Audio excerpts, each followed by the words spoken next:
Hey guys, how the hell are you? Welcome back once again to Arnold Drinks. My name is Arnold, and tonight I drink.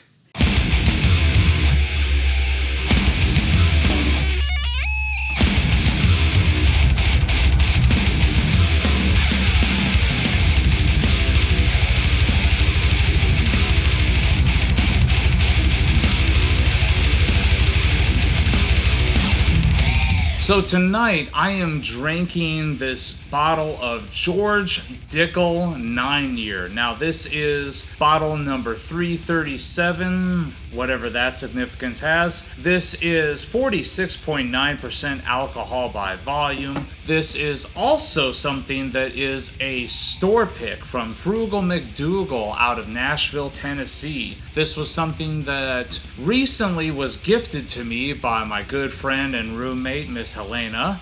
So thank you very much, Helena. I appreciate that very much. On a recent road trip that she and my wife were undertaking, following some bands around, they passed through Frugal MacDoogal to get a couple things for me, but one of the salespersons there was talking to Helena and mentioned that yes, this bottle says it's 9-year, but take a look at the barreling date, and the barreling date is June 4th, 2007. This might bode a little bit better than just the 9-year age statement bears with it. Now, let's quit the yammering and let's just dive right in. Let's check out the aromas. Let's see what we're dealing with here. Now, something that a lot of people talk about with any Dickel product, whether it be their own stuff, whether it be something they're sourcing out for another distillery, is the Dickel flavor. And before I had this bottle, I wasn't really too privy to what exactly the Dickel flavor entails. What does it entail? Well, as soon as you sniff this, you get a very medicinal, kind of minerally note that's in there. That is, at the very least, it's interesting. How does it go along with the rest of the notes? Not bad. I'm getting definitely some caramel, some vanilla, some kind of typical bourbon notes that are in there. Getting something that's a little bit of a sort of like tobacco-y note that's in there too. Ever so slight tobacco note. Not something that's brutally overpowering like my bottle of Blanton's, but just something that's kind of underlying, something that smells a bit more mature, for lack of a better description.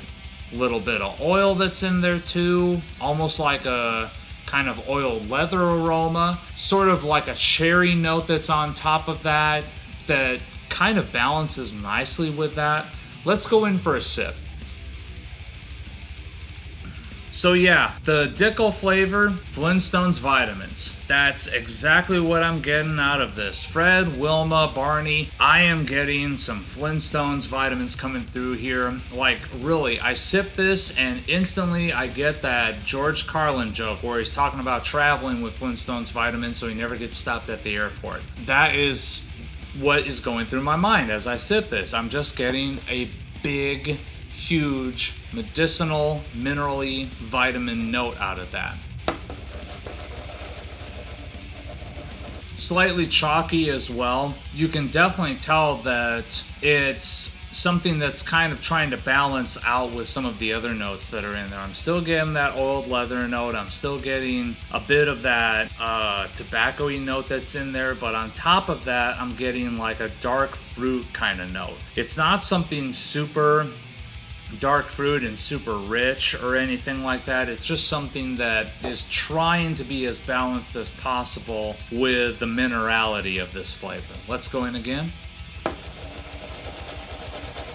Bit of astringency happening there. Moisture's getting sucked out of the cheeks a little bit. Little bit of a buttery note, almost like a slight buttery popcorn note that's in there that is wanting to come out and play. It's definitely not super present, but it's definitely there, and it's kind of playing along nicely with the minerality of this. I'm not quite sure if this is my jam or not. Let's go in again. Okay. So probably in my quest to find stuff that is just flat out interesting, just different, just something that you take a sip of and you're like, wow, that doesn't taste like anything else I've ever had. This definitely hits that mark pretty well. So the minerality is something that's interesting. It's something different. So I've heard rumblings from a few people that with the new master distiller that they've got, that it's something that is maybe going to phase out ever so slightly, which I am not opposed to whatsoever, because the minerality of this is something that I do find a little bit distracting. I feel like if it wasn't there, or if it was at the very least dialed back a little bit more, I feel like I would appreciate the sort of dark fruits, the ever so slight spiciness, and the mature notes, those mature notes that are coming through a lot better.